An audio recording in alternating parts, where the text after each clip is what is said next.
बबरलो धरणे दौरान प्रिया कुमारी समेत बेन मासूम मुगवी ॿारनि जी बाज़ियाबी लाइ नेशनल प्रेस क्लब सखर जे सदर साहिल जोगी ऐं प्रिया कुमारी एक्शन कमेटी जी अॻुवान सोनी पारस ऐं ॿियनि गिरफ़्तार कारकुननि जी आज़ादी लाइ लखी गुलाम शाह में वॾी एहतिजाजी रैली ऐं मुज़ाहिरो कयो वियो। एहतिजाजी रैली हाई स्कूल लखी गुलाम शाह खां शुरू थी, जेका तालका प्रेस क्लब रजिस्टर लखी गुलाम शाह ते पहुती, जिते एहतिजाज कंदड़नि नारेबाज़ी कंदे गिरफ़्तार कारकुननि जी आज़ादी ऐं मुगवी ॿारनि जी बाज़ियाबी जो मुतालबो कयो। रैली जी अॻुवानी पाकिस्तान मिनारिटीज़ पार्टी ज़िले शिकारपुर जे सदर दीवानचंद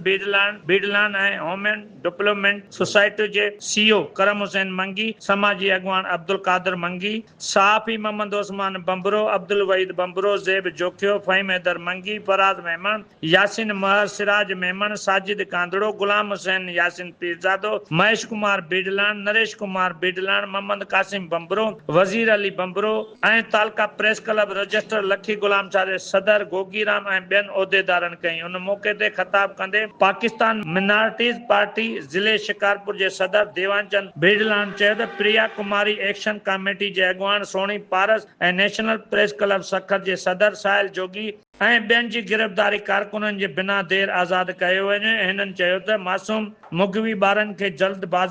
बाज़ियाबी रियासत जी ज़िम्मेवारी आहे, तंहिं करे हुकूमत फौरी तौर ते संजीदगी सां कदम खणे। हिन पाकिस्तान जे army chief general Asim Munir ऐं सदर पाकिस्तान आसिफ अली ज़रदारी, वज़ीर आज़म शहबाज शरीफ, पाकिस्तान पीपल्स पार्टी जे चेयरमैन बिलावल भुट्टो ज़रदारी ऐं ॿिया लाॻापियल अख़्तियारनि खे अपील कई त गिरफ़्तार कारकुननि खे फौरी तौर ते आज़ाद कराए प्रिया कुमारी समेत सभिनी मासूम ॿारनि जी बाज़ियाबी खे यकीनी बणायो वञे। एहतिजाज कंदड़ ख़बरदार कयो त जेकॾहिं संदन जाइज़ मुतालबा जल्द खां तस्लीम न कया विया त एहतिजाज जो दायरो वधीक वसी कयो वेंदो ऐं परअमन एहतिजाज जी तहरीक जारी कई वेंदी। कारकुननि खे आज़ाद कयो, एक्शन कमेटी जे कारकुननि खे आज़ाद कयो, सोनी पारस खे आज़ाद कयो, साहिल जोगी खे आज़ाद कयो, साहिल जोगी खे आज़ाद कयो, प्रिया कुमारी जे एक्शन कमेटी जे धरणे मां गिरफ़्तार थियलनि खे